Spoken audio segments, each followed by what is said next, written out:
good morning, and welcome to the Comic Experience Graphic Novel of the Month Club, the Kids Edition for the month of, we're in April. It's April. That's what it is. That's the month. April. It is still April. I get confused. There's so many shows going on. Anyway, we've got a fantastic book this month. All the kids at home have already read it, and they know that it's really good. The book is SQUIRE, and it is by SARA ALFAGEEH, and who's right here. Yes. And NADIA SHAMMAS, who is there on the camera. Hi. Hi. Yeah, so we got this kind of mixed live remote thing going on. So that's pretty cool. Playing hard mode. Yeah, technology is fun. Technology is fun. So okay, here's the. I always start with the first question with everybody. I love this first question because it kind of gets to things to me. Why comics? Of all the different things you can be doing to express yourself, to put ideas out into the world, what is it about comics that sort of excites you, that lights you on fire? The kind of stories that I've come across comics have just been able to touch my heart and reach me in ways that no other medium has. I love being able to be stopped in time when an artist, has a full page spread. I love being able to comb over through the art bit by bit. I love that I can hear people's voices even though no one's talking to me. I think it's so special what comics can pull off. Yeah. Me as well. Yeah. That's a great question. Very similarly to Sarah, I think that when I think about the stuff that really kind of impacted me, comics just has such a special place in my heart. And I think the process of making comics is so amazing. I don't think I've ever had a single idea that hasn't been made better by working with a collaborator.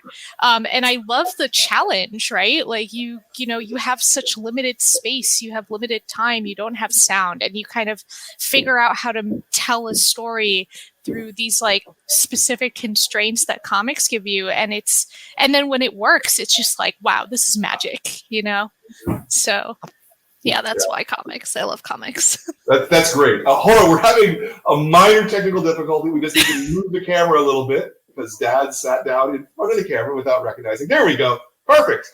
Oh, almost perfect. All right. We're fixing it. There we go. Yeah. All right. Great. Woo!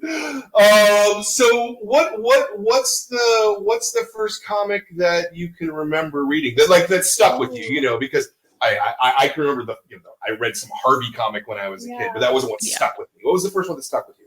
That's hard to answer because I think a couple different milestones hit for me where it's I vividly remember my first DC comic, my first superhero comic, right? I was reading Batman, way too young to be reading Batman.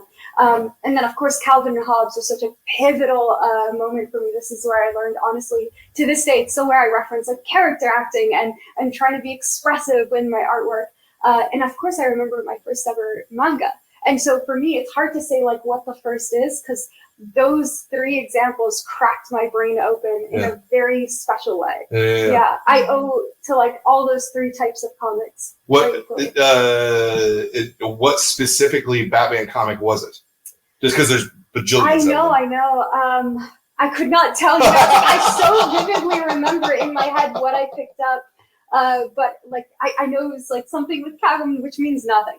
Absolutely nothing. Sure. But I just remember devouring any issue of Batman or Superman that or Justice League that would end up on my brother's shelf, and I would just steal them. So that's why I'm not so aware of the issues because I would just devour anything. Sure. Were they were mostly your brother's comics then? Mostly my brother's. He's the one with expendable income. 6 years old, no one's giving me money to go to the comic shop, unfortunately. Yeah. And you? Yes. Okay. So I do actually remember the first Batman comic I read, though, which was Arkham Asylum with Grant Morrison and Dave McKean. Wow. Yeah. Wow. That was the first Batman That was the first Batman comic I ever read. So basically, my trajectory was that I started with I was a kid and you would buy Archie comics at the supermarket. I would beg my mom to buy me Sabrina the Teenage Witch and Archie comics. And then when I was in middle school, I was one of those kids in the stacks of Barnes and Noble, just like not buying anything but reading. Occasionally, I would save my lunch money, and I would, instead of eating lunch, buy manga. And I think the first manga I remember reading is, well, I think it had to be Naruto was first. I think it had to be Naruto, and maybe XXX Holic as well. I think I remember that was a really early one for me. And then when I was in high school, I got back into reading kind of like mainstream comics. And so when I was like 15, I think, is when I picked up my first Batman comic, which was, I was a really gothy teen and a very gothy adult. But as a gothy teen, I picked up Arkham Asylum because I was like in love with the cover. And the first series I ever bought with my own money was Neil Gaiman's Sandman. Wow. And that was it. After Sandman, it was like nail in the coffin. I was a comics person. I was hooked. Oh, that's awesome. That's awesome. Yeah. I mean, Arkham is a pretty advanced comic to read as an early comic. So that is really impressive that was your thing. You don't have to have a second. You don't have to keep switching it back and forth, but just like up and down us, like make us big and small. There, you shut up. Okay, shut up, old man. Okay. It's professional show business. We're getting used to doing these shows again live, so in multi-camera setups, it's a little tricky. Sure. You both talked about how you both were reading, Western comics and manga. What speaks to you individually about, because they're different styles of doing work. Very different. Yeah. Different ways of, like, on the technical side of things, because, I'm an artist, this is what I pay attention to. Just very different ways of looking at the page and treating the page and the different kind of beats that you might emphasize, right? You'll notice that, like, superhero comics are just jam-packed, like, full to the brim with gorgeous art, and you have, like, sometimes 3-4 artists working on one single issue. And then you have manga, where it's like, one person who's writing and doing the art, and just like start to finish, this is their entire vision, and that has a different pace to it. Sure. Though I will observe that most manga is done in a studio format. They have assistants, and they have a lot of assistants. Not just a solo job. Yeah, right. But it is still very much like their voice all the way through. Sure. Yeah. If you're working on Marvel Comics or DC, that kind of work pipeline, you don't have a say in like how the thing's going to be colored. Correct. You don't have a say in like what's going to happen in the lettering. Yeah. It's a very different way of working. Yeah, I agree. Nadia, you have thoughts between Eastern and Western comics? Yeah, I mean, I think that there's just a very different vibe, I suppose. They come from like totally different pipelines, and I think that both systems have developed their own way of working and their methods of storytelling. And I think it's interesting because now you see a lot of creators, especially Sarah and I's age and younger, who are like very influenced by anime and manga, and you're starting to see that kind of creep into comics that are made, in the West. And I think that that's really fascinating. I mean, I think SQUIRE is a great example of that, because we take like, the traditional, storytelling beats of, perhaps a Western story, but at the same time, the way that we handled them is that we put emphasis on things that we learned from manga, like, the kind of wide shots, like sky shots, a lot of environment, a lot of room to breathe, a lot of atmosphere, where I think that Western comics tends to be a little bit more strict along the like, all right, we've got 22 pages to get from here to here, and we have to, like figure out how to put everything in there and do it, and have like big action shots and like, the dialogue. But I think that manga tends to be so much more spaced and has different emphasis on what, of course that depends on what kind of, if you're talking about like shoujo or shonen, but like, yeah, I think that we're seeing a really interesting thing where we're going to start seeing more and more work where people are so obviously, especially in DC and Marvel, where people are so obviously being influenced by manga in the way that they tell their stories. And I think we're going to get some really interesting fusion now. Yeah, no, I 100% agree with that. Yeah. It's a great time to be making comics. It is. It really is. And it's like we've never had more readers. Yeah. And we've never had more access to them. Like anyone can read now on their phones, on their iPads, Yes. like wherever they're going. I don't have to have a closet full of like single issues anymore to support my favorite artists. Right. I can just quickly buy them through an app. And Sure. I love that. I love Sure. that so much. Like it was so hard for me to go to a traditional comic shop when I was growing up. Like my brother had to be with me. It was kind of like not the most welcoming environment, Sure. to be honest. Sure. And now we have spaces like this, honestly, where I'm like, if I was, 10 years old again, I would feel so welcome and so ready to like run into the store after school every day. Yeah. Well, we try, and obviously, I really like physical books. I think that's the best way to read comics myself. There was no kids graphic novel club where I was. Sure. No, absolutely. Yeah. Absolutely. Yeah. Absolutely. I'm really glad that we have a kids graphic novel club, honestly. It's more exciting than the adult one in a lot of ways. Let's pivot to Squire itself. Let's talk about where did it come from? Like, let's start it that way, actually. Where did it come from? Yeah. From every little thing that I loved reading growing up, honestly. Like I grew up reading, so I would spend all of my summers traveling from Boston, where I was born and raised, to Jordan, overseas in the Middle East. And we would spend our entire summers there. And I would have a select number of books that I could pack in my bags. My parents are like, you need clothes as well. You can't just bring comics, right? And so I would try to cram as many books as I can, and I would just keep rereading my favorites over the summer. And a lot of them were like the Knights of the Round Table, or like Dragon Slayer's Academy, and Harry Potter was always in my bag. So there's a lot of rich fantasy, world building, all of this stuff. But around me, I was in the Middle East, right? And I wanted to bring a setting that I recognized and bring all of my favorite tropes, girls with swords, grand empires, knights on horseback, and combine it together. But also with, kind of some of the struggles that I had growing up as like an Arab American kid, and realizing like people had an issue with me being Arab American. Right. Yeah. And that was something when I reached out to Nadia initially, and I was like, hey, do you want to do a book together? You seem like you have some cool ideas. I'm willing to draw. We realized we had a lot of those touch points together. We both loved anime and comics and manga, and had these like two languages we would bounce in between. And we realized like Isa's story was very much in both of us, and it took both of us to pull her out. Yeah. How did you guys meet? Originally? Online, okay. As everybody does now. Yeah, we were one of the only couple creators who were around the same age, both young women, both Arab Americans, also like self-published at the time, hadn't done a big project yet. And I slid into those DMs and I said hello. And yeah, it's been 5 years since that. Yeah. 5 whole years, yeah. Nice. Nice. How did you start to pitch Squire?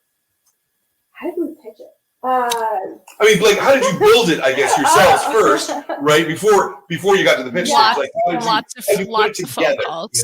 Lots of phone calls. Had like 4-hour-long phone calls every time we got on the phone those first few months, and just like digging into what we both liked. We knew we liked, anime and Avatar: The Last Airbender and all these other comics. And so we're like, let's just pick out all of our favorite things and throw it together and see if anything cool is there. And Nadia was very good at like refining through everything. Because if it was up to me, like Squire would be like 300 pages of bad jokes that I came up with. But it was an interesting co-writing process. Yeah. Nadia, expand on that. Yeah, no. So basically, when we decided that, hey, I think that maybe it would be cool to work together, I remember the first phone call was just about like, so what do you like? What do you want to do? And it was just kind of like these calls about just like pulling out, influences from each other. And then I think we both realized by the end that like, the stories that kind of stuck with us were stories where we felt that we weren't being talked down to as young people. And those stories, like the two or three that really kind of came up for us were like Full Metal Alchemist, Avatar: The Last Airbender, and Mulan. is like stories, and especially because those were stories I think that came the closest to talking about an experience that we had growing up as Arab Americans in the Bush administration. But, you know, none of those stories really existed that talked about that experience, but these were the stories that were complicated enough and touched the closest because it talked about, you know, history, colonialism, and cultures kind of meshing together in difficult ways and what happens there. So I think when we realized like those are the stories that we love the most, we were like, this is the kind of story that we want to create. And from there, it just, SARA had already done a version of SQUIRE that was a homework assignment. So it was like a very different book. It was like a high fantasy story where like Isa was like this tiny, well, Isa, it wasn't even Isa, it was a girl named Flea, and it was like a little orc girl, and Daruk, who was like a big knight, and they were just like, they would go on adventures together. But I looked at that concept art and I was most struck by the environments, which were kind of like a fantasy Middle East.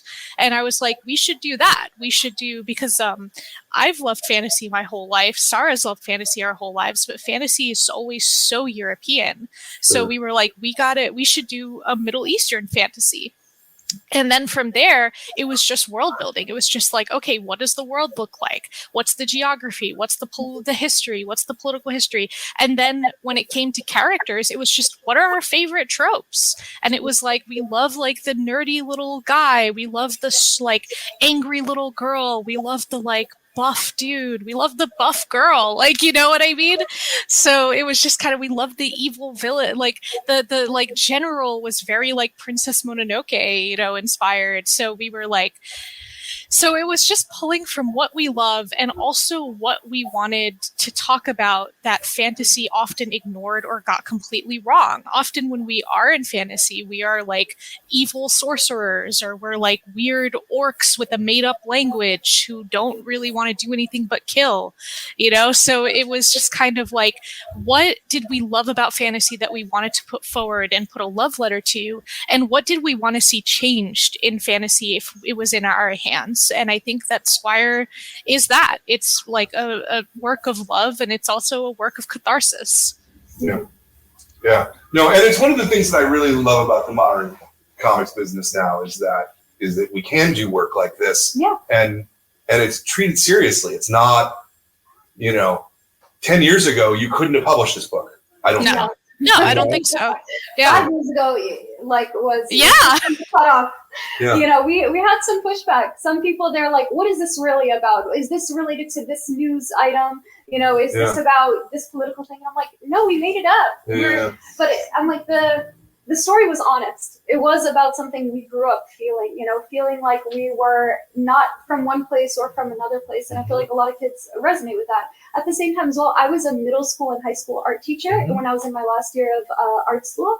And I was listening to the conversations my 6th graders, my 7th graders, my 9th graders were having.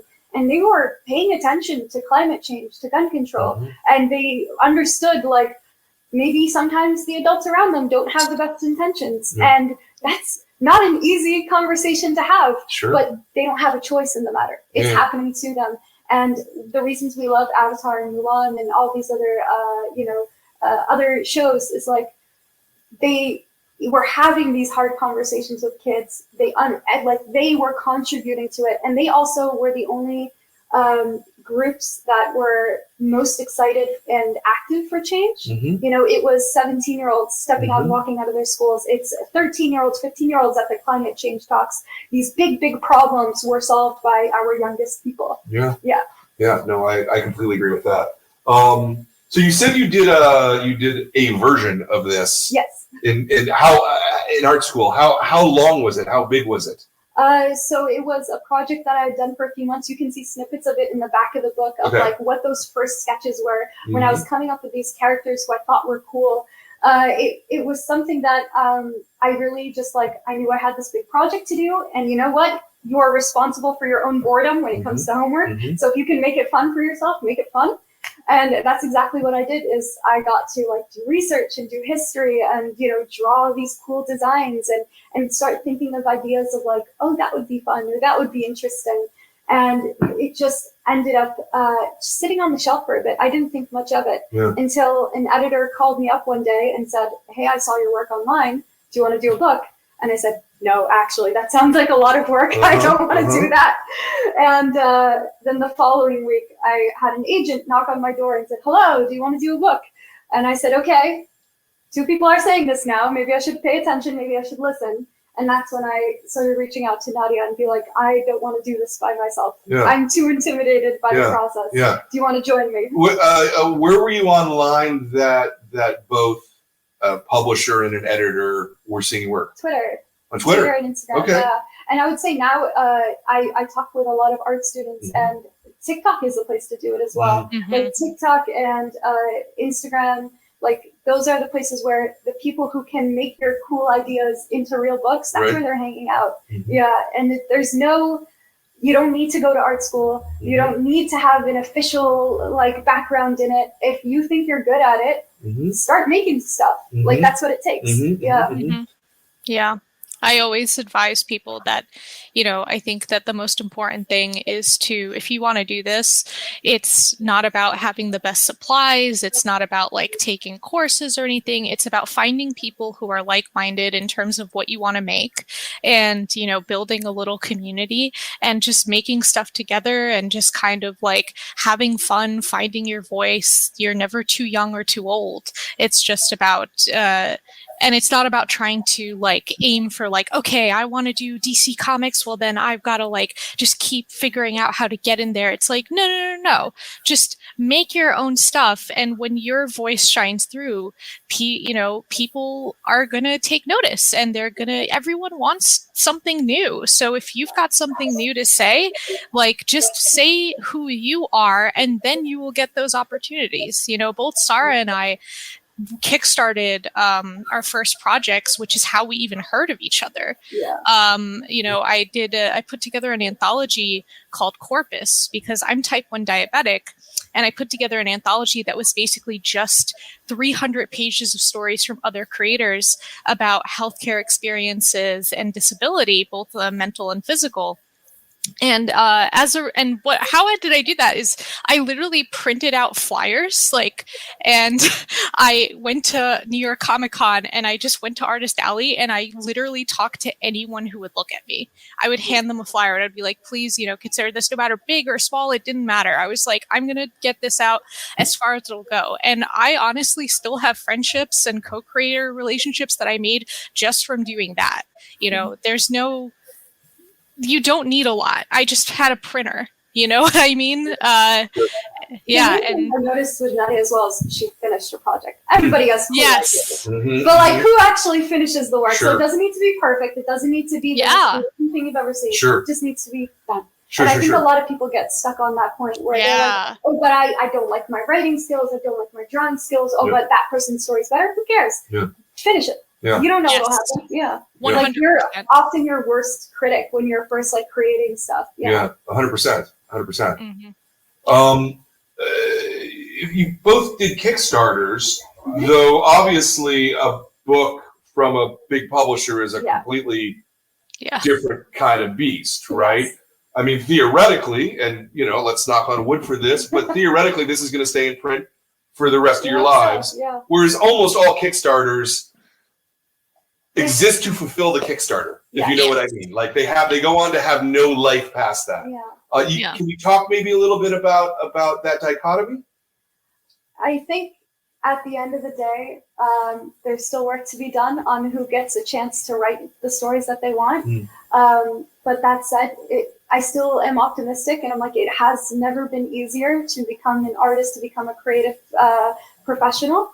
And I think the bar for entry is a lot lower. Before, publishers would not talk to you unless you had an agent already. And now anyone can kind of be noticed if they're posting their work online. And that's already a huge, huge step forward. I'm not going to knock on creator-owned work. I think like we're in a time right now where we have only a couple companies that own everything in entertainment. And it still matters a lot when you can make something and say, this is 100% mine. So it's it's interesting that you're like bring up the lifespan of a book, but I think like all those books still sit on those people's bookshelves at home. Oh, sure. They still have a little love.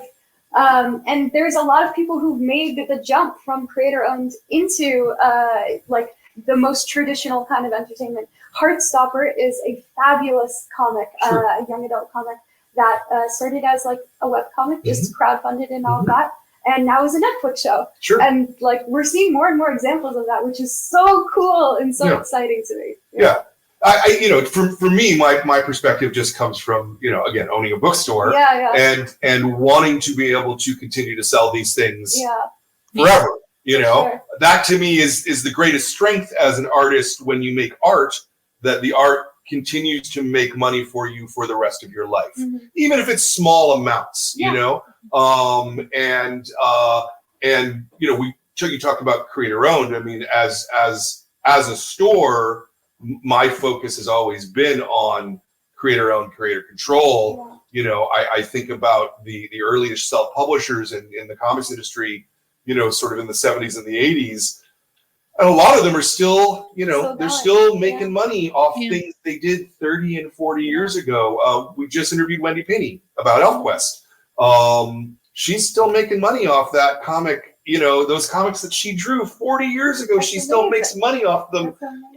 It's not a huge amount of money, but she constantly makes money off that and is able to have things that go forward because of that. To me, that's the best possible way to go forward, you know. Did you have something you wanted to add to that, Nadia? Oh, well, I mean, mostly just that I think that it's, you know, creator-owned work or just kind of self-published work is so important because that's where truly radical work exists, right? It's like if you want, you know, representation, queer representation, you shouldn't look towards, you know, Marvel or DC. You should look at queer artists making queer work, you know, just for as an example.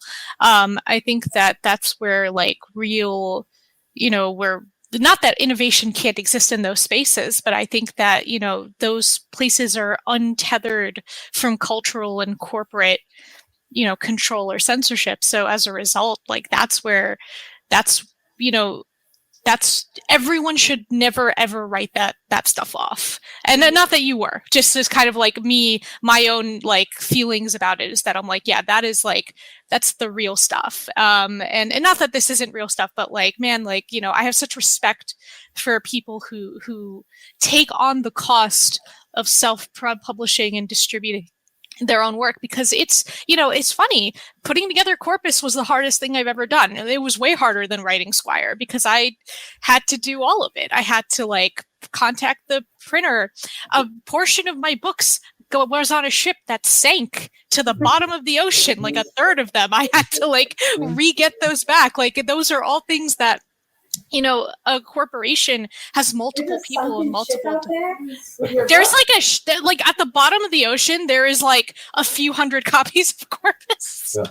I don't know. They're probably big like sponges though. Now. Yeah, exactly. It's so it's ridiculous. Such a big visual to me. Like it's absolutely ridiculous. But yeah, no, and I was like, how do I tell that to my Kickstarter backers? How I'm like, hey guys, I'm sorry. Like a ship sank to the bottom of the ocean. But anyway, so like the Titanic, you know, just like anyway.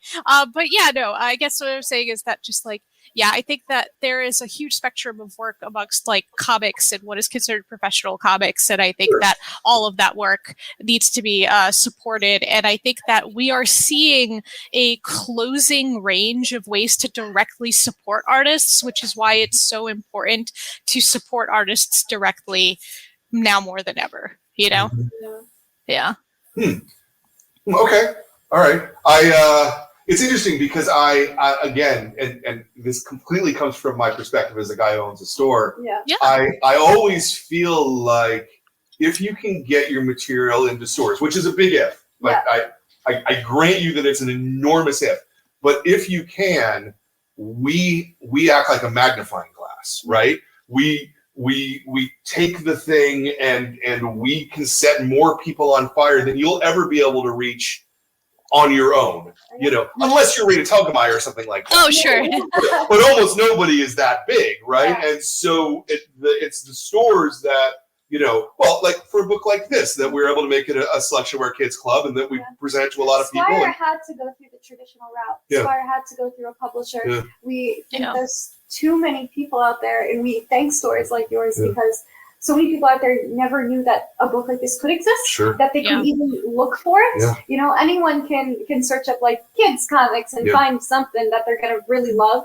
But this is such a specific book, and it needs people to champion it, and it needs librarians and teachers. And I grew up not being able to afford going to the comic book shop as much as I, of course, would have loved to. And I got into comics because I had a great librarian who stocked whatever any kid asked for, even if it came out of his own pocket money.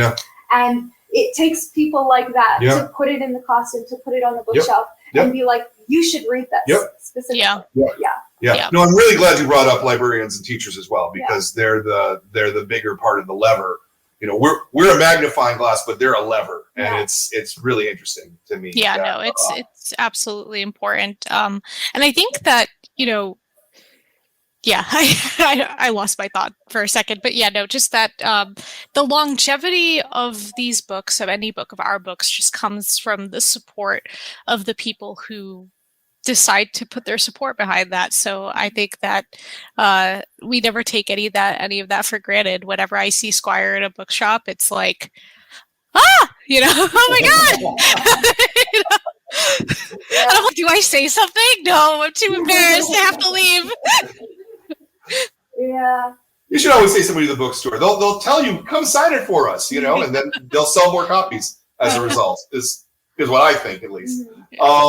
Let me just sort of temporarily pause here for 1 second and just go, if any of you are online, have questions, put them in the chat and we'll get them asked. If you would like to ask any questions, that's all good. But if you want to, if you think of something, just raise your hand and we'll call you out and do it.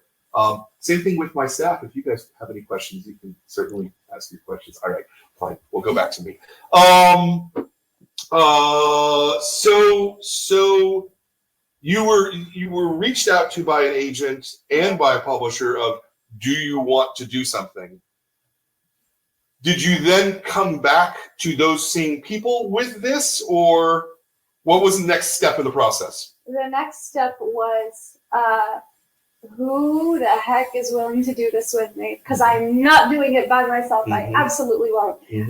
I'm someone who, I really like speaking my ideas out loud and collaborating, and I wanted to team up with somebody who was like a strong writer. I knew I had really good ideas and I knew I could draw, but I didn't know if I could do it 100% by myself. So I was like, I need help. And so I wanted to sit down with this other person who was going to be like my partner in crime. And I'm like, we are going to present something really cool, but it's going to take both of us to figure out what exactly that is. I just had, you know, the body of work that I've done, and neither the agent or the publisher said like, oh, we want this specific thing. They said, door is open. When you're ready, we're happy to hear it. And so that was scary as well, because I'm like, wait, give me direction. You know, as a student at that time, I was like, I'm used to homework assignments. I'm used to not getting to choose everything about my project, but it felt like a golden ticket. I was like, I can't waste this. I have to find someone who is willing to do this crazy thing with me, because it's so much work to do a book. Yes, it is. It's so much work, which is why I emphasized before, like, whatever it is that you do, see if you can finish it. And if you still like it after you finish it, then you're probably doing the thing you're meant to do. It's kind of funny because before SARA reached out to me, I had given up on writing. Sort of. So basically, when I was doing Corpus, the reason I did Corpus is because at that point I was like, I'm not going to make it as a writer. There's no place for me to, you know, have my voice out. It's just too difficult. I'll try to get in as an editor. I'll try to help other people who have, you know, more of a shot than I do, you know, just because I had felt like I looked at what it was to try to become a professional author, and I was like, I'm too intimidated. I'm too scared. I can't do this. So I did Corpus. And it's funny to kind of prove my chops as an editor and as like a publishing person. And then it's funny because after I did Corpus, people start asking me, well, do you write? And I was like, I don't know if I write. And then Sarah reached out to me, and it was too cool to say no to. I was like, I was like, I guess I am a writer then. And then that was it. I feel in many ways that I found my voice as a human being and as an author through SQUIRE and through my collaboration with SARA, which is again why I love SARA so much.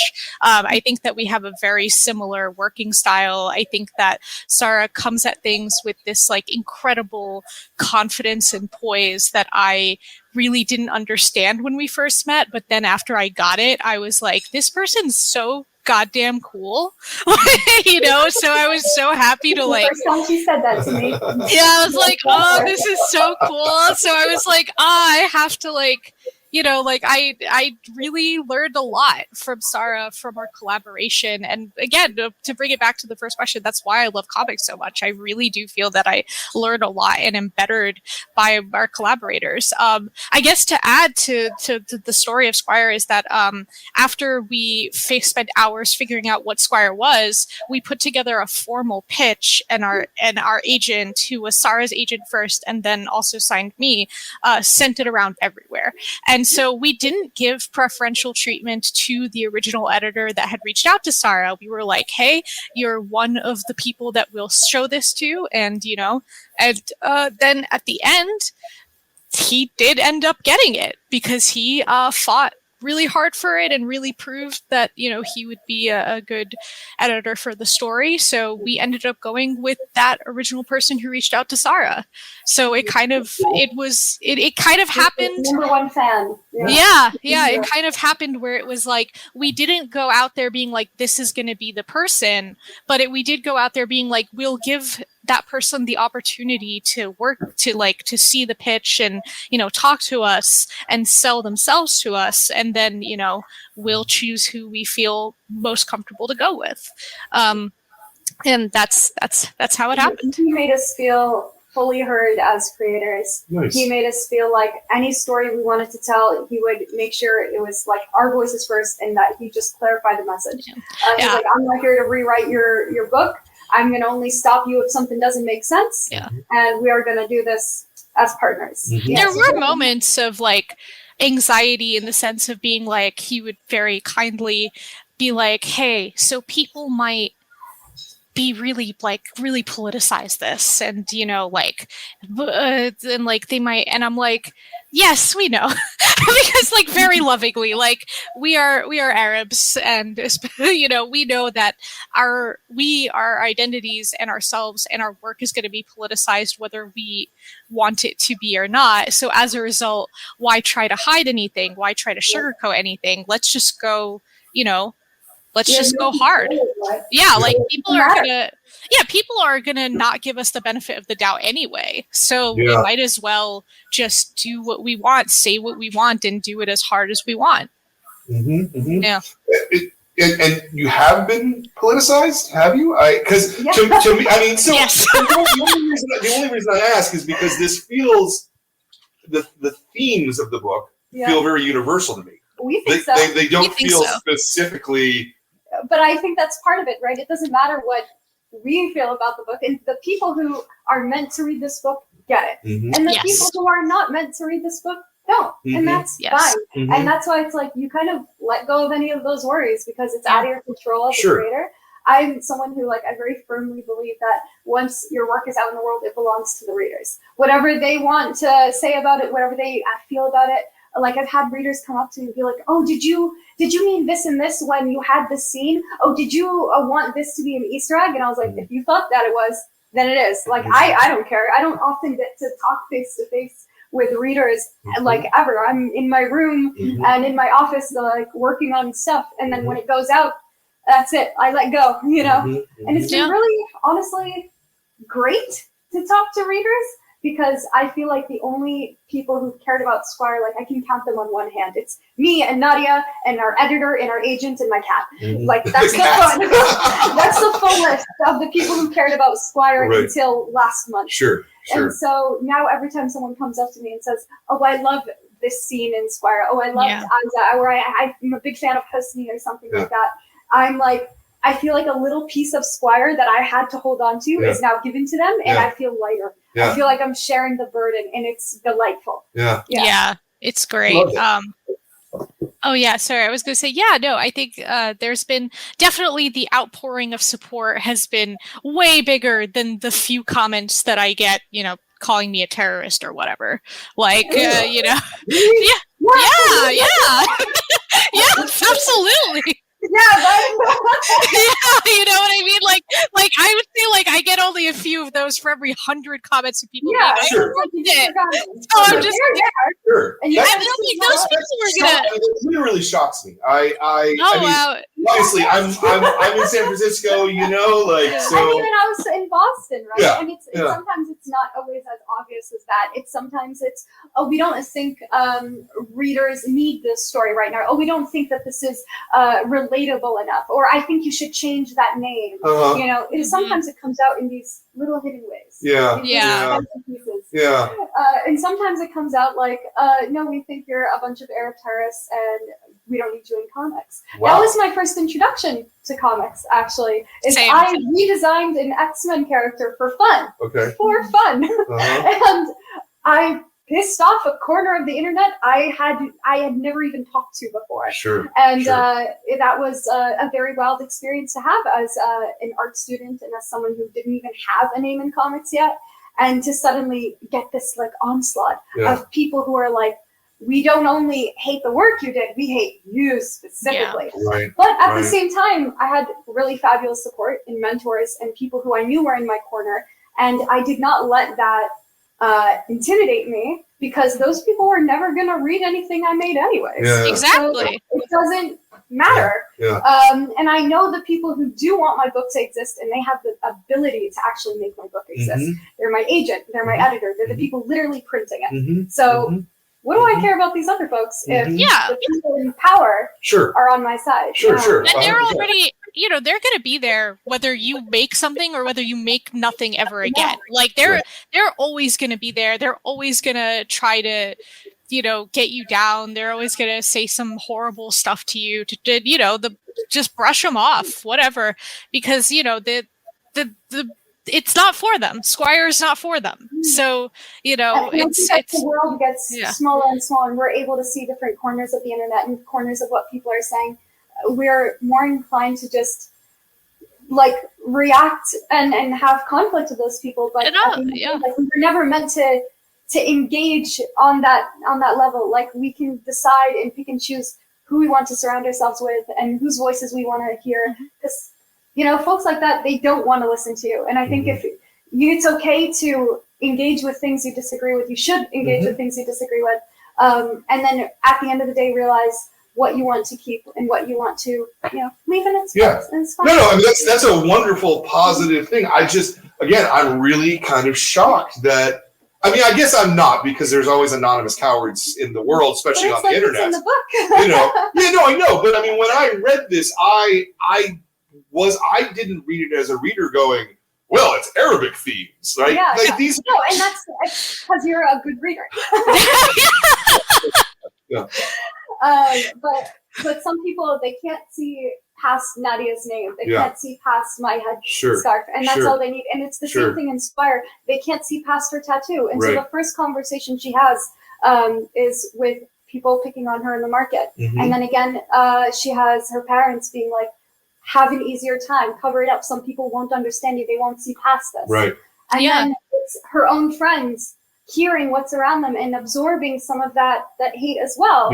And it's realizing like the stories people tell about her are part of this bigger problem in this bigger tale. And then at the end of the day, she has to decide what she keeps and what she loses as a result.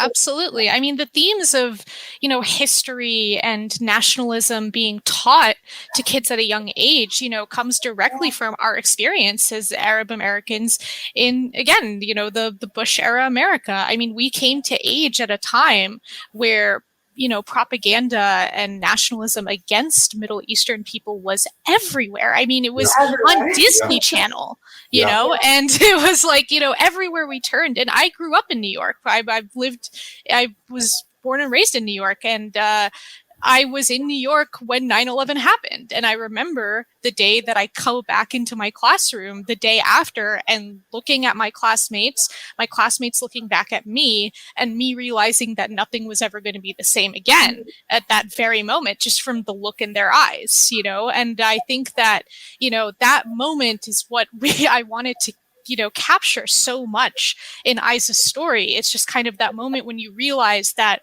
it's not about you really anymore. Yeah. It's about what people have been told about you at a young age and what they choose to believe about you. The reason that people come at us with that baggage is not because of anything we did. It's because of what they've been taught about us, you know, and that, you know, that system is so much larger than us, and it creates an environment where kids have to navigate that at a really young age. And that's a story that we did not get to see when we were kids, but hopefully, you know, there are other kids of marginalized identities who can pick up SQUIRE and understand that, hey, it's not you. You don't have to internalize this. You don't have to struggle and hate yourself and wish you were something else, because it's not you.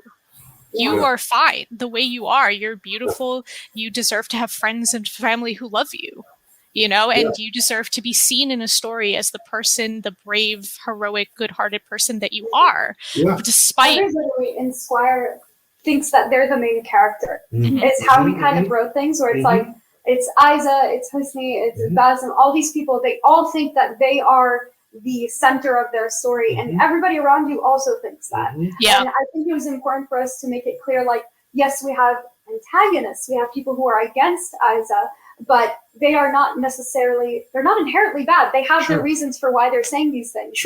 And everyone you encounter is also coming to similar conclusions. They think they're right, or else no one walks around being like, I'm wrong. No. Which is why it's easy to hear those hateful comments, understand where they're coming from, and then be like, I'm going to continue to talk to the people I'm meant to talk to. And I'm going to talk to my readers, and they will click. And if we click, that's great. My community's expanded. And if we don't, another day. No, I mean, for Basim and General Hind, you know, I think Basim is a character who is born in a family that holds immense power, and as a result has been taught his whole life that the power of the state that his survival and his family's survival is directly tied to the state maintaining their power, because that's where the family's power and wealth comes from. It comes from the state. You know, so I think that, you know, for him, it makes total sense that he's completely all in, because it's his family, it's his legacy, it's what's, you know, what he's been taught. And what he has to encounter in SQUIRE is the dismantling of his entire worldview.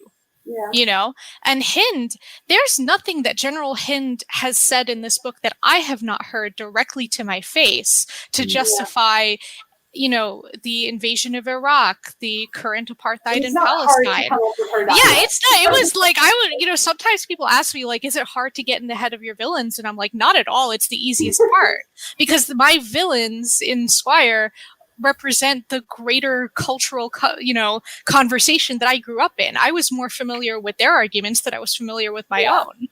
You know, so I think Isa was hard. Exactly. Figuring out Isa was hard, and you know, so it's like, you know, and Hind has reasons, and she thinks she's totally justified, and she has, you know, histories and viewpoints, and it makes total sense for her to be the way she is. It's not personal for Hind. She doesn't have it out for Isa specifically. She just has this worldview that this is the world is, the way the world is, and this is the way that we have to navigate the world to continue ensuring her survival and the survival of her nation. You know, so everyone has stakes. Everyone comes from somewhere, and that's why people act or think the way they do, because they're trying to hold on to something or protect something. What they're trying to protect is themselves. You know, so understood. I'm just sorry. No. It's fine. I was really enjoying that. I guess I'm foolish enough to believe that. I guess I'm foolish enough to believe in America, and that America is the melting pot where everything comes together, right? That's the story. That's That's what I was told. I always thought that's how people were. Yeah, you and know? it's a great thing to believe that it's true until it isn't, right? Yeah. It's true until you're the person being like, yeah, it's the melting pot for everybody but you. Yeah. Yeah. Yep. Or it's like, it's a melting pot, but yeah, we want you to literally melt down and become less distinct and less of what you are. Yeah. So you're something that we approve of. Mm-hmm. You know, and then it becomes always a you and us. It's a them and you know, Yeah, no, that's Husney's story, right? I mean, just to keep talking about Squire. Yes, of course. It's like the spectrum of characters were there. Yes, we specifically wanted Husney to be a character who has the wealth to better integrate into that society, and therefore, you know, doesn't have the same like, you know, hang-ups or difficulties that Isa does. And in fact, he finds it easier to slip into the like mainstream mentality of the Ornu is bad because he's from a group of people and he's wealthy enough to be good because they, you know, his group, you know, integrated, you know, but so he's like, why don't the Ornu integrate? If they just stopped tattooing themselves, if they just made it easier, they wouldn't have to, you know, suffer because we didn't do that, you know. So he comes from that perspective because that model minority perspective does exist and is taught to people, you know. So that's why we wanted there to be such a range of characters, because we wanted to express how many ways there are of going about identity, you know, and like figuring out who you are.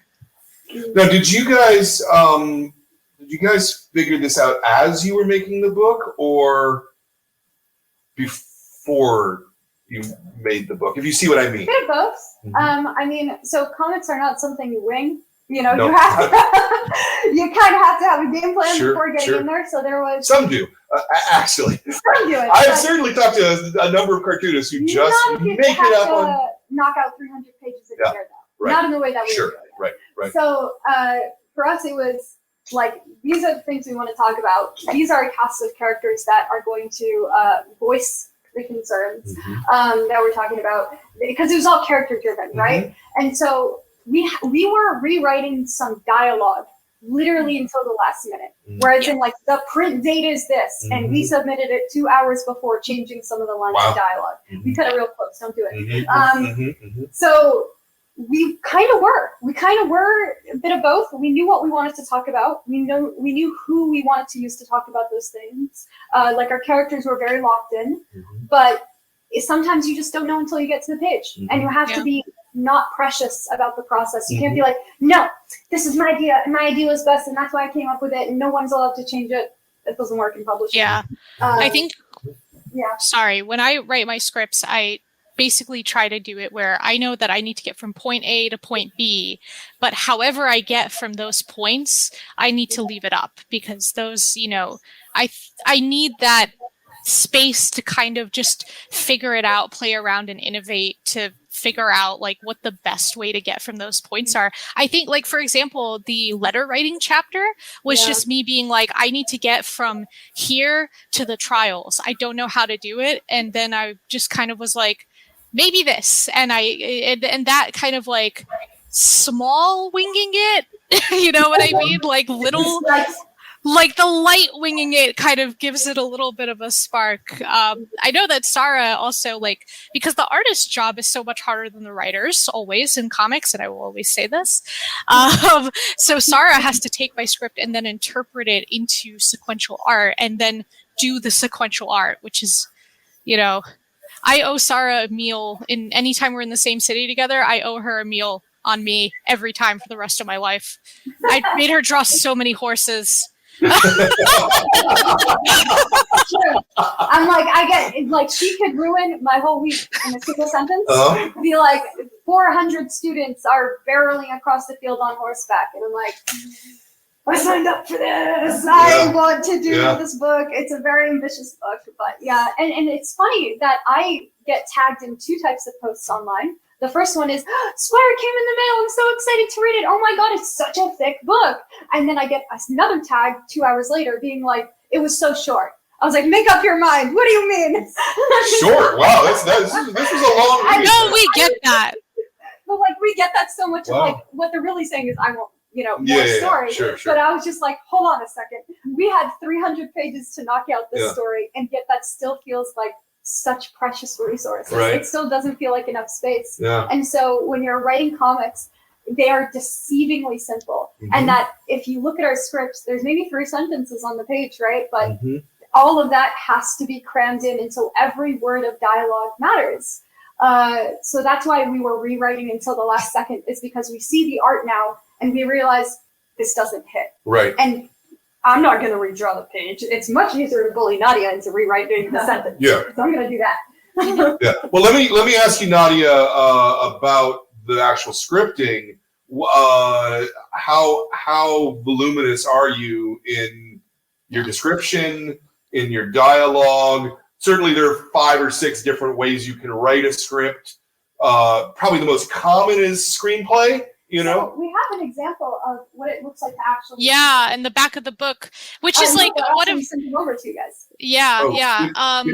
Did we get stuff, or did that go to Jordan? Somebody emailed me. Oh. Probably went to Jordan. It's in the back of the book either way. So like what I'm sharing is actually in the final pages of the book. If you guys have it. I see. Yeah, right here.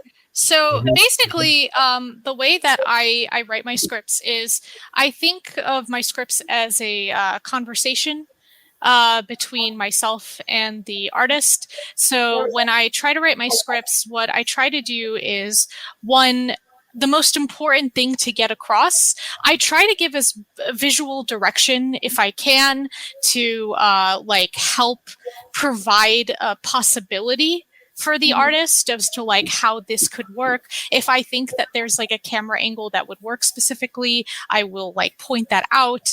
But I think that mostly what I want to capture is the emotional vibe of that moment. Like, what is my character feeling? What do I want the reader to feel? How do I want to like have a moment of anticipation where the shot lingers? I don't need Nadia to tell me that, we look over a field and there's a castle in the distance. No, I can do that. Sure. Yeah.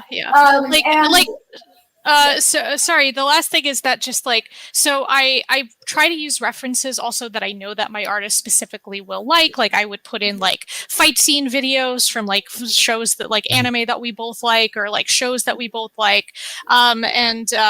So basically and also another thing I did with SQUIRE is that I thumbnailed all my pages as I wrote them, because that helped me as a new comics writer understand what I was asking for the artist. Like, does it make sense for this to fit in a panel? Can all these panels fit in a page? And so, I see that like the most important thing to put down is what I'm trying to get across. And then, everything else for SARA is a suggestion. I'm trying to do everything I can to make her job as easy as possible. So if I'm referencing something, I put in the references. If you know what I mean, like if there's, so that she doesn't have to go too much hunting, hopefully. It's just my job to be a collaborator. So my scripts vary quite a bit depending on what the scene is and what I'm trying to do. But I also write them fully knowing that if my artist wants to change everything about it, totally fine by me. Yeah. It's like we put in the hours to like trust each other as collaborators. Because it's not like when I'm working on with a publisher where it's like I've never even met my writer. I don't know who they are. I'm just delivered a script and I'm told send it out in 10 days. Like I spent hours and days and months working alongside Nadia, and so like I trust her to make changes and she trusts me to make changes. Yeah. And so sometimes the pages just say, make this fight anime as hell, go crazy. And like, that's fun for me. Right. And then sometimes like I will write in my own joke into a page and I'll send that over to Nadia and be like, is this cool? Can I slip this in? And then she approves it. And so it's this back and forth negotiation. Yeah. That's fantastic. Did she send you any of her thumbnails, or? I have not seen the thumbnails. No, I should have. They're not, but I also don't show her my thumbnails. Sure. She's on the page afterwards. You see this like very scribbly sketch in the second part of the making of a page. And that also is not seen by human eyes. Right. That is for me to figure out, does this make sense? Sure. And sometimes the answer is no. Sure. So yeah. I'm asking too many questions about stuff that's in the back of the book because I didn't get a physical copy of the book when I read it. Really? I read this from a photocopy. Really? Yeah. Wow. So that's why. No, it's all good. It's just like I haven't seen that stuff yet. Some things are better shown rather than explained. Exactly. Which is why I'm like, if you go to page 330, whatever. Yeah. Yeah. Yeah. The book is in chapters. Did you write it as chapters? Yeah. Did you? Yeah. Yeah, pretty much. Okay. Yeah. Was there like a page count you were trying to keep to per chapter? I think we or no. this is a mechanical We process, did. you We know. were bad at keeping it. Yeah, I think we originally wanted the book to be 250 pages, but then the script ended up being 270 something, and then the art ended up being 300 and whatever it is right now. Yeah. So I think that, yes. So, but for the chapters, no, it was mostly just like what feels good for a beginning and an end. Yeah. Did you have that organized out in terms of there's X number of chapters and we need to get the story, or was that just an organic process as you were writing? We did an outline, and so the way you pitch a comic, it's very different than a normal book, where it's you write out, like literally write out all the beats to your story, just in like paragraphs, and then you write a paragraph about like why you're the best person to write this book. You do like some little profiles on each of your main characters. You share a little bit of your research if that's what's relevant to you. Like, for example, I actually traveled to Jordan and Turkey, and I took all of my own reference photos, and I wanted to be clear, like, I'm coming in here with a game plan, you know? It's going to look like hopefully no other book you've seen. And then we wrote we drew 6 sample pages of the comic. So we were selling this 250-page book based off of 6 pages. Yeah. Were they the first 6 pages, or were they No, just? So they were actually the pages where Isa first arrives to the camp and gets the first grand speech from General Hinds. And those were the pages that we pitched, because I wanted to prove, one, we have this beautiful setting. We have Petra in the background, which is, you know, a real place. And then I wanted to do the character acting, and I wanted to show that, like, I can handle these very ambitious scenes, all of the students together, and hit those, like, very informative beats. Like, there are certain aspects of the story that are kind of complex, and I wanted to prove that, like, we're not going to talk down to kids. We're going to have these really ambitious scenes, and we are the artist and writer team to do it. So once that got approved and we found our publisher, that's when we developed, I shouldn't say we, Nadia developed the full script. And then from there, it was my job to take it and tackle it chapter by chapter. Yeah, that's fantastic. Was there a point where you got nervous about biting off more than you could chew? Going from that sort of that 6 pages that you did every to day, pitch it, and then 300, right? Like every day I worked on SQUIRE, I was like, is this too much work? I'm not gonna lie. It is the hardest thing I've ever done in my life. And I've done some hard projects. I started a video game company, you know, I've done the work. But like that book, hardest thing ever. And I'm glad Nadia was there, because like it helps to have like a sanity check. Have another person who's like, is this as hard for you as it is for me? And then Nadia would be like, actually, no. Well, drawing this is yeah, much harder than, yeah. you know, writing a couple but sentences it was about it. sometimes like you reach the copy editing stage where it's someone's job to go through and tell you all the grammatical errors and all Right. the mistakes in your book. Mhm. And after we got that, I was like, I've never written a correct sentence in my life. That's how I felt in that moment. I was just like, okay, I guess I'm like, the book's done, but I'm like, I feel so dumb. Yeah. Yeah. Yeah. Were there places where they asked you to redraw any of it? So that's where the editing process comes in. Mhm. Is so again, if like I'm gonna borrow this. Yeah, please. Yeah. So that's where the pencil stage comes in, which is this right here. So this is the section of the book that I show my editor, Mhm. so that he can see exactly. I'm gonna see if I can hold it up.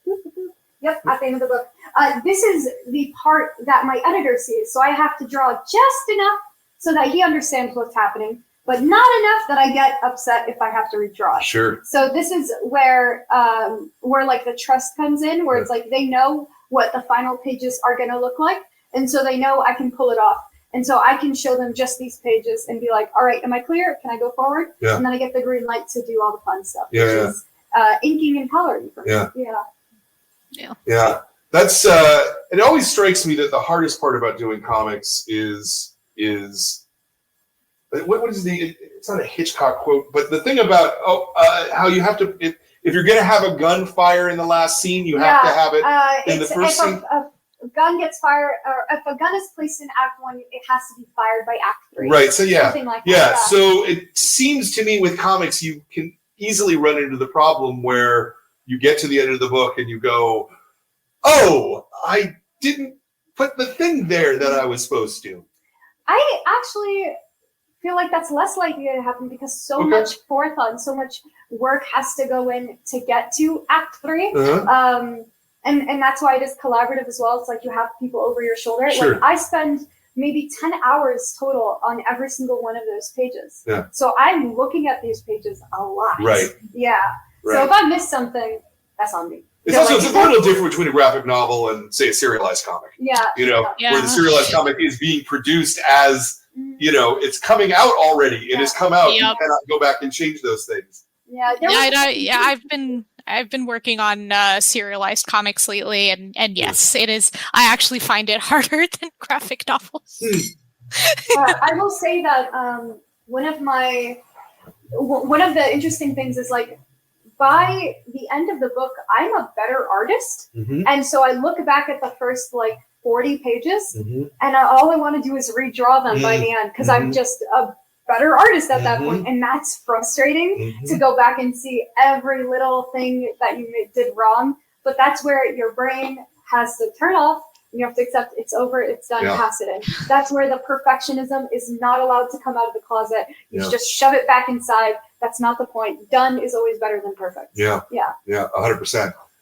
You said 10 hours a day, did you? No, not 10 hours a day, 10 hours per page. Per page, okay. There were some days where I was 10 hours a day. Okay. I'm not going to lie. Okay. Yeah. And so are you, how many pages a week do you typically get done? So towards the end, I was knocking out 6 pages inks a day. So I passed in my pencils in one big batch, and then I did the chapters one by one. So to ink and color, I would do about a chapter. I would range about 6 pages a day. That was at my height. That was not sustainable. That was with color assistance. I had hired some people to help me out. That was towards the end, but I worked kind of in these bursts because at the same time I was working on a video game company, and those are full-time jobs separately. Yeah. So I would do video games for a couple months, and then I would work on comics for a couple months, and then go back to video games, back and forth. Yeah. Wow. Yeah. Wow. There's a lot of work. That sounds like a lot of work. Yeah, so when I was done, I did not actually look at my pages again for several months. I didn't want to look at Squire for a minute. So when people started, posting early reviews and we started getting mentioned in news and all of that, I was like, oh yeah, that scene did happen. That's true. I was forgot about it. Yeah, that's funny. What was I going to say? So when you have a script and you're looking at the way to render it sequentially. So, and by this I mean that the page turn is such a significant part of the language of comics, right? Yes. We plan that very, very quickly. Yeah, that's in the script. That's page turn reveal stuff is from the script stage. That another reason for new writers to thumbnail your comics. It's literally just do boxes and stick figures if you want, because it does get you to feel how to how to do it. You know what I mean? Yeah. If you have someone raising their hand up with a sword on the right page, I don't want them to strike it until you flip to the left page. Right. So, I want that moment of tension of oh dang, I need to see what's next. Yeah. And that's kind of a lot of the power of comics, right? Yeah, that's the most exciting part. Yeah. I can stop time for readers. I can't really do that for a movie. I can't really do that in a book. I can't really control how quickly someone's going to read something, but I can make them sit just a little longer on the certain moments. So part of the reason why the book went from being 220 or 225 to 325 is because I would like text Nadia at, you know, an obscene hour, like 1 a.m. and be like, hey, I'm putting a full page spread here. I think we need to sit on this moment for a bit. You know, it's just moving too fast. And that's what I would do. I was just like, I'm hitting the pause button. Let's sit with this feeling. Let's see how, you know, isolated Doric feels at night when Isa goes back to her camp. Let's feel how devastated she is when she realizes she fails as a squire. Like, those are moments that if they don't land for the reader, the book falls apart. So let's sit with these uncomfortable feelings. You can do the same emotional beats in other media. Let's maybe talk about the video game comparison there. You can certainly have those same kind of emotional things happen in a video game. But the timing and the way you stretch things is very different.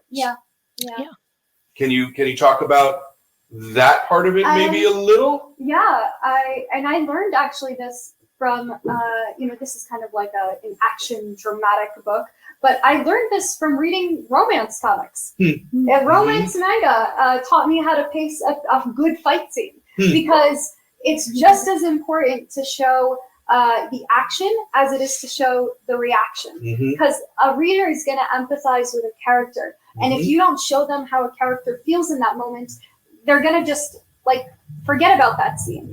And so, for example, when Isa's tattoo is unveiled, I wanted to make sure that you could see the faces next to them. Like her hand being revealed is the most dominant part of the screen. Nothing else matters except for that unveiling. So I can kind of turn off reality, because obviously it's not going to look like that if it got unveiled in real life. That moment's going to feel very different.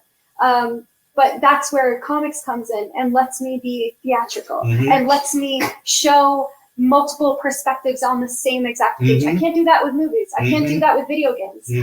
But I can do that only in comics. It's a different level of interactivity, right? You know, because like video games are, there's like a very different position, I suppose, that the player takes than the reader, right? Because the player can control the speed of their game. You can speed run it, you could explore, you could, you know, to a certain extent, you know.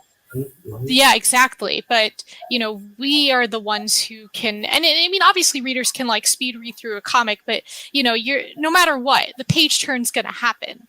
And like that, so the experience of the page turn is like, it puts it in our hands. While I think when you're doing video games, you have to consider how different players might interact with your medium in a different way, you know, because it's, you know, more power in their hands than, you know, than in comics. It's interesting, because I've always kind of felt the opposite. I think kind of internally, when I read comics, it's really, really common for me to stop, go back 5 pages and go, let me reread that in a way. I generally am not doing that in video games unless like the boss beat me and I've got to figure out how to beat the boss. You know what I mean? Like it's a different thing. Like narrative to me in a video game is very much like narrative in a movie, that it's just proceeding at the pace that the author's, you know, I can skip it. Sure, you're right. I can skip it, which I can't do in a movie. But in terms of my involvement with it, it's at the pace that the author chooses to do it. Whereas in comics, I choose my own pace. And I choose how I thread those things, if that makes sense. But at the same time, like, I am making the reader look at a moment for an entire page, you know. I am making them look at a double page spread.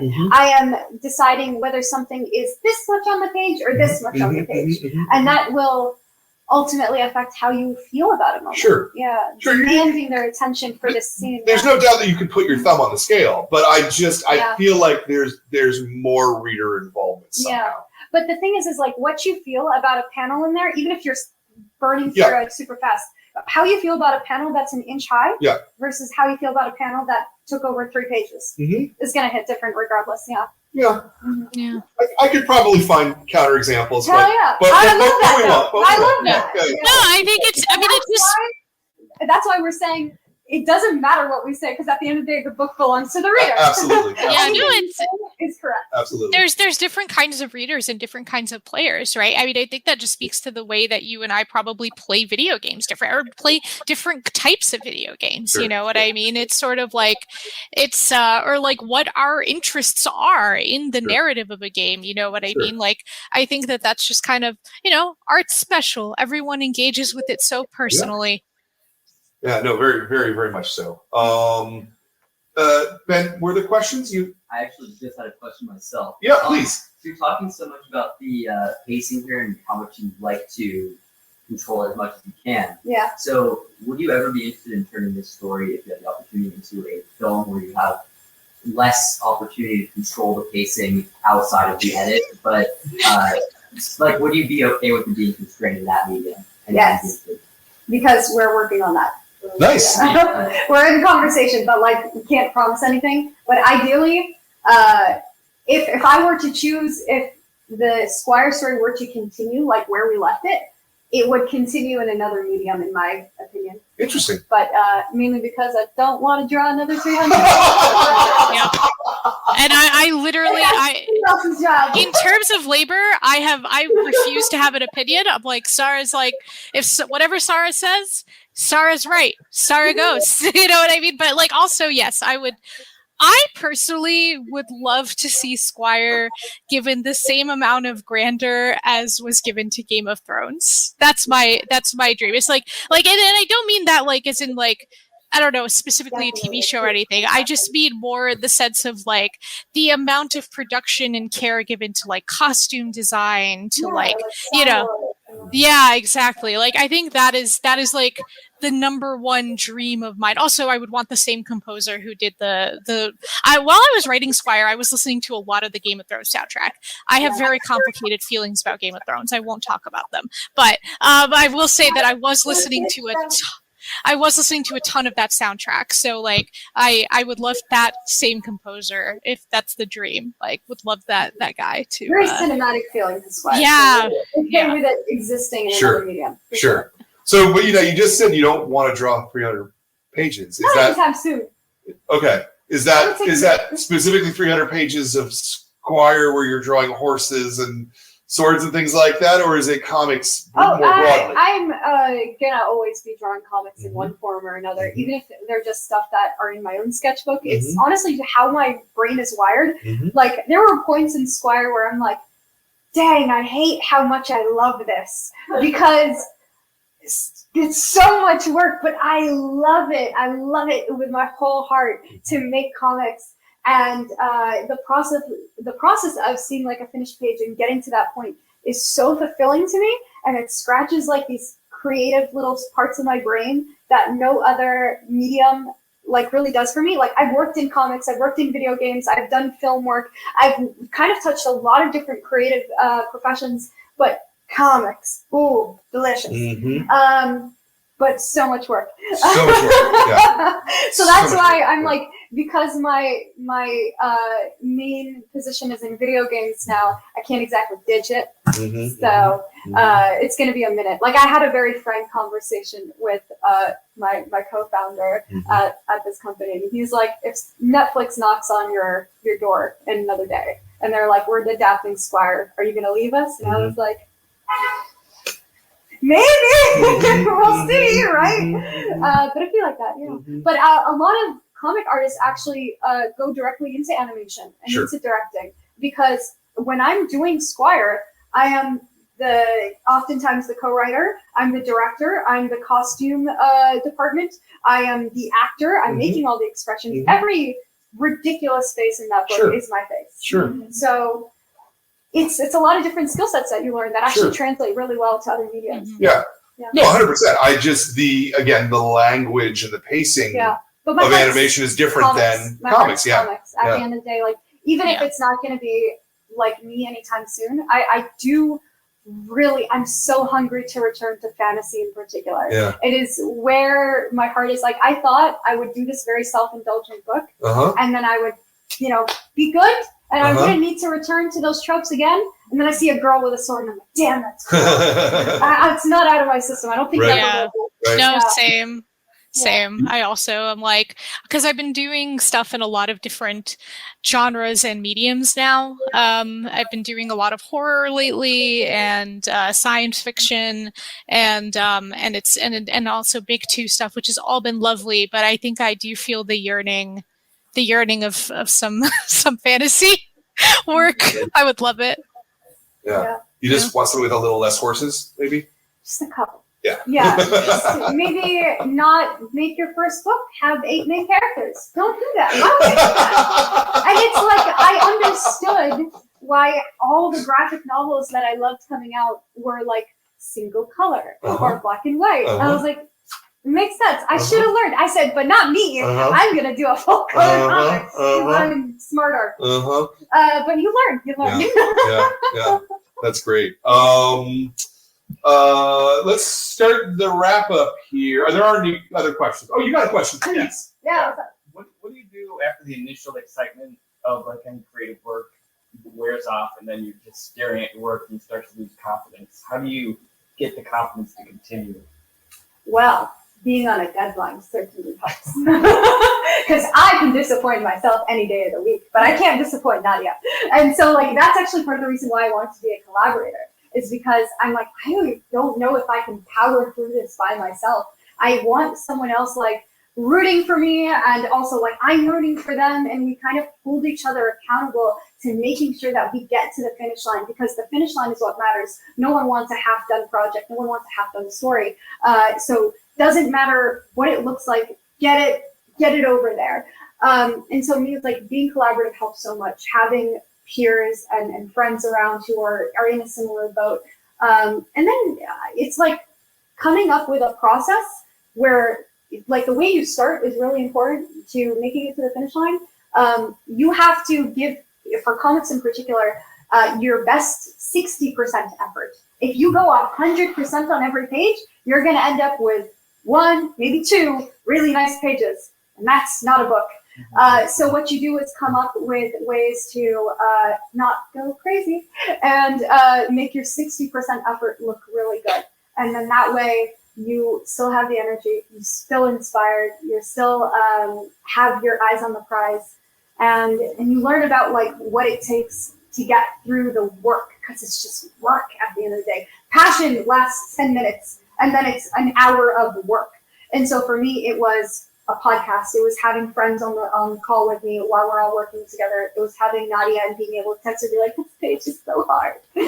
And a deadline's a good deadline. Yeah. Yeah. So even if it's just for yourself, like I'm finishing 30 pages in 2 months, finish it. Doesn't matter what they look like, get it done. Mm-hmm. Yeah. It's I found the transition of writing as my hobby to writing as my job really difficult, actually. I was like, I used to do this thing just to like vent and to like get my creativity out, and now I have people relying on me doing my work, not when I feel like it, but doing my work when it needs to be done. And I think that that is a personal switch that you have to figure out how to turn off. But yeah, when you're the writer, you have a job that's significantly easier than your co-creator, and if you're late, you're holding everyone else up and making everyone's life harder. It is quite, it's quite a responsibility, and there are definitely, when I'm late, I'm very not proud of it. So I'm like, okay, realizing that your writing is not about you anymore. It's about your collaborators, your team. And, you have to kind of get out of your head and just do what you can. That's the only way through. And sometimes if you really don't want to send those pages in, you're just like, oh my God, this is the worst thing I've ever read. But then, you send it, and then someone will be like, I loved it. And you'll just be like, oh, cool. Yeah. So you're always your worst critic, especially in that final deadline hour. You're like, this is the worst thing I've ever produced, and they're gonna fire me, and everybody hates me. And like, exactly. Yeah. I really like that 60% answer, because that's the first time someone's expressed that in that way, and it makes a tremendous amount of sense. Is that as true for you in other media, or is that a comics thing because of the nature of the work of comics? I mean, it's a marathon, right? It's not a sprint. And no one runs a sprint like a marathon, you know, that kind of thing, or the other way around.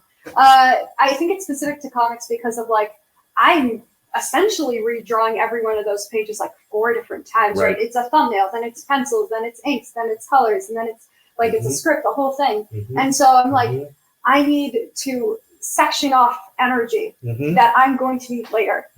So I came up with 60% effort specifically in comics, but I think it's good in general. If you know you have a long way ahead of you, how do you take care of yourself? Because it's a physical job. I had to go to physical therapy to draw and make sure I was taking care of my health and all that. I had very, very strict, like I need, even in the worst deadlines, I need a weekend. I don't answer emails. I don't do anything. Take care of yourself. Because you want to be writing for a long time, right? You're talking about books for 40 years. Yeah, exactly. You can't do that unless you're taking care of yourself. Well, I thank you for being here on the weekend then. Because Because we're on your time now. Wait a minute. I'm having fun. Sure. I wonder specifically in terms of video games, because, you know, one of the things you hear, I've never worked in a video game, so I really don't know very much, but you always hear about crunch time, where like, where everybody's doing the work, and then all of a sudden you've got to work 4 times harder at the end. Yeah, and that's bad. That's real bad management. You end up losing some really fantastic creative people that way, and it's a really big issue. And I think we also have this myth of the genius who is not taking care of themselves, and they're a burden on people, but they're the brilliance, you know? And I'm like, no, actually, all the best artists were happy and well-fed and, you know, taking care of themselves and their families. Like some of the best work came out that way more often than not. Like I think often to Bill Watterson, the creator of Calvin and Hobbes, who's one of my creative heroes. This man does not exist in the public space at all. He said, I'm going to do 10 years of this thing, and it's all going to be fantastic, and I'm going to quit the moment I feel like I'm good. And he did. And I was like, I cannot fathom that in our current, like, content-obsessed culture. And even to distill comics, arts, video games, all this stuff into content feels like it cheapens it so much. Sure. Yeah. Well, it's also really rare as an artist to be able to get yourself to a place where you can work for 10 years and you got paid well enough for it that you can then take off. True. That becomes, I think, almost the more difficult part of that ask, you know, at that point. But there is versions of that story where you have very fabulous creators who end up having to take long hiatuses, long breaks. You see this all the time with Japanese manga, is they just like, I can't keep drawing like this. I'm slowly killing myself. And you are not going to get another chapter out of me for the next 3 years. And you're going to need to suck it up. That's an awful way to treat readers and treat a creator. It's bad on every side of things. So, not a fan. Yeah, no, I mean, my partner works in game development. I myself am starting to dabble in it. And so, like, I think that the most, like, especially the whole thing about the auteur, the myth of the auteur, you know, there, especially in any collaborative medium, there is no one person who is so important that they, you know, that they mistreating or mismanaging the rest of the staff is worth the end of the project. It's like, no matter how, you know, brilliant or of a visionary you are, if you have, you know, mistreated the staff, or if you have like caused crunch to happen and, you know, and it's on you, like, you are not so important to that process that it's worth it. You know what I mean? For every mismanaged, you know, collaborative medium or a project, you lose so much talent on the lower rungs of that just to save that one person. And it's just, you know, so I think that that's the thing, is that when you're talking about collaboration, you might only know 1 or 2 names in the games industry, but you don't know the hundreds of people who buoyed those names up. And so, like, it's kind of the same thing with, with comics, obviously it's a little bit, it's less people, but that happens with writers where people will put writers' names forward and not the artist. And that's also like a huge problem in the industry that is just totally unacceptable. So yeah, I think if we look at collaborative mediums, we have to also consider how many people work on that. There is no auteur. I will actually add to that as well, because I feel like we're talking a lot about like literal professional connections in industry. Yeah. It also comes down to like family, like who's taking care of you in your house so that you can finish your work. Yeah. Who is, like, if it wasn't for my parents letting me live in their house, like fresh out of college, I would not have been able to develop Squire's like research and all that. It was on our family vacation that I would ask my uncles and cousins and stuff to pull over the car so that I could take a reference photo that would end up in Squire years later. And so it's a lot of people who are in your personal life rooting for you and taking the sacrifices and steps in order to help you get to your goal. There's a lot of unsung women in, I think, literature who were the copy editors, who were the people, Star Wars Episode 1, for example, literally edited by his wife into something comprehensible. So there's some invisible people throughout. I think that's why it's always fun for me now, as someone who's been on both sides of a reader and a creator, to skip to the acknowledgments and be like, who gets real credit here? Yeah. I had a full-time job while I was writing Squire. It was the commute was an hour and a half each way. So I would commute an hour and a half in the morning, do my job, come back, and I would write during my lunch break, and literally any second that I had, I would just be like, you know what I mean? But then when I would go home, I lived at home with my parents as well, and I would just, right into the night. It's like, that was hard. That was really, really hard. Right now that I am a full-time freelancer, which is very difficult in a completely different way, with just the financial instability of being a freelancer. But like, it's always, what was I saying? Just, it's tough. Being a creative is tough. And there's a lot of people who you need to give you support, that it just takes so many people to make a comic, not just in behind the scenes, but also just in your life. And there's a lot of privilege that comes with that. Yeah. And I think it's harder in comics in some ways because unless you're doing work only for corporations, you're generally not getting paid well enough to do the work, from an hour point of view, The stuff I'm most known for always paid the least. Yeah. And so it was interesting where it's like my best known Marvel work, my best known, IP work, I'm working on Avatar literally dream gigs, things I thought I'd be looking forward to forever. I get the check and be like, huh, that's it. Okay, noted. And then it would be the stuff that people were very surprised made a ton of money, like creator-owned work, like Kickstarters, like all that, where that made it sustainable and also grew an audience for me. And so I could kind of like get these big flashy credits, but at the end of the day, like, it was the real personal work that ended up paying a lot of my bills. Yeah. I think, again, though, it's the greatest time to be a creator right now. It's never been easier. And I remember talking with one of my closest mentors and professors who was like, I was an art student 10 years before you, and I couldn't even come close to like the opportunities you've been able to pull from Twitter and Instagram and TikTok and all of that. And now I'm like following up and handing over the baton to the next generation. I do a lot of portfolio reviews for like senior art students and seeing like what they can bring to the table in terms of how they can put themselves out there. And it's just getting like even more and more exciting of like what folks are willing to support now directly, both as readers and as like, the traditional publishers. Yeah. I love your attitude, I have to say. I really do. It's fantastic. It's hard. It is hard. Yeah, no, I know. I think I love it. So as I said, let's move to the wrap up now. And I just like the first question, the whole rest of this is unscripted. I have a first question and I have a pair of last questions. Cool. So the last question, let's start with the first of the two last questions is there something that you would like to plug that you have coming up, perhaps, is another comic, can be something in the video game world, whatever. Yeah. What would be the thing that somebody who read Squire, like, what would be the next thing from you that they could encounter that they would like? So I'm taking a little bit of a break from comics like this right now, but I work on a D&D, like tabletop role-playing game company called One More Multiverse. It is where you can make your own games, play them, and share them with others. Check us out on Discord at discord.gg/multiverse, and also, on YouTube and Twitter and TikTok.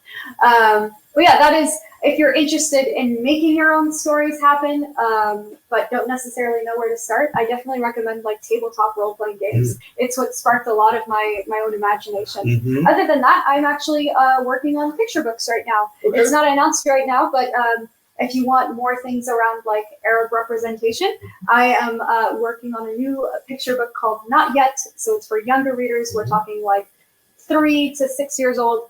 And it's about the first figure skater who ever competed in a headscarf. Yeah, and she ended up changing the international rules for competition. Nice. Yeah, so Nice. a little different, a little fantasy, a little representation. Yeah. It's sprinkled about. Love it. Love it. Nadia, what do you want to plug? I mean, kind Also, of- what can you plug, right? 'Cause- Yes, I have a lot of stuff in development right now, but this Tuesday, actually, I had the amazing opportunity to co-write Detective Comics with the fabulous Mariko Tamaki. So it's the 3-issue arc that the first of which comes out. And for the Riddler and Talia al Ghul fans out there, you might want to keep an eye on that arc. But yeah, so Detective Comics. And then also this year in October, I have an adult eldritch horror graphic novel coming out co-created with Marie Enger, which is called Where Black Stars Rise. And it is in Arab American retelling of The King in Yellow by Robert Chambers. So if you are an eldritch horror fan, if you are interested at all in Cthulhu mythos or anything like that, you might want to pick this one up. I think it's great. Who's going to be publishing it? Tor Nightfire is going to be the publisher. Yeah, no, they've been totally great, and it's been really fun to do something that is, an adult horror thing, just very opposite to Squire, but still dealing with the kind of themes of immigration and identity, and how that all fits in, and the messiness of it, but from a horror perspective. Very nice, very nice. Yeah. And I'll stick with you, Nadia, for the last question. This is a series of videos. We interview a lot of people. We're at a couple hundred at this point. So there are definitely people who read these who want to become creators themselves. One of the things I hear the most often, especially from a lot of the kids, is how do I start? What do I do? What's my start? What's my entry point? So if you were to give a piece of advice to anyone who wants to be a creator, wants to be a writer, what would you say to them? I would say that I still think that kind of developing your community is the best thing you could possibly do for yourself. I think that you should, I would write fanfic when I was like 12, 13, 14. And I think that doing fan fiction, doing just kind of like fan zines, fan art is always a great way to start. I think just kind of like starting off from worlds, flexing your creativity, kind of learning from the things that you love. Like I mentioned that I co-wrote with Mariko Tamaki, and it's funny because right before I started writing Squire, I wrote the first chapter. It didn't feel right, so I went back and I looked at This One Summer, which was by her and her cousin Jillian Tamaki, and as a result, I realized what was missing from my book, and it totally what I loved about it shaped the way that I wrote Squire. So I would say always look to what you love, try to kind of recreate what it is you like about those things, put in your own thing, and then find people who are doing it like you, become friends, workshop together, work together. Honestly, I'm a big fan of zines. I used to go to zine fests all the time. Just make your own little stuff, staple them together, sell them for $2. It's just, You know, just make work, figure out who you are, who you want to work with, what you want to do. Just do it. You know what I mean? I think that just put it out there, and if slowly people will become attached to what you're doing. You'll develop people who are interested in supporting you, and they'll help you along. Sounds great. You want to wrap us up with your answer for the same thing? Honestly, I'm just gonna do some fan fiction and fan art. That's how I got started. Okay. I learned to draw because I wanted to do Avatar fan art. Right. That's literally all it took. I started drawing at 17. I was late to the game, Yeah. and it worked. Very good. So that's it. Very good. Yeah. That's great. That's great. Well, I would like to thank the two of you for having this conversation with us today. I especially want to thank you for the book. It is really a powerful, smart, involving, and it's also just a great fantasy story, just in and of itself. As I said, I certainly didn't read this thinking, oh, Arabic, that's what it's about, you know? And so that means that it worked on multiple levels, which is fantastic. Yeah. So super good job. A little bit of just business here. On Wednesday, we're doing the adult club. This month's pick is Nice House on the Lake. Woo! There you go. That looks a little better. And we've got James Tinian here, who's going to be our guest, and we're going to talk to James about writing comics. So that should be really good. And then next month's Kids Club is the fabulous Cloud Town by Daniel McCloskey. And Daniel is going to also be here in person. We're going to have another in-person one. Yay! Everybody loves in-person ones. Also, your book, we got them all with, I don't have one of this thing. They signed every copy of our book. So it comes with a little signature plate. But Klowski's book is going to come with a little, it's also signed, but it also comes with a page full of stickers. So that's kind of cool.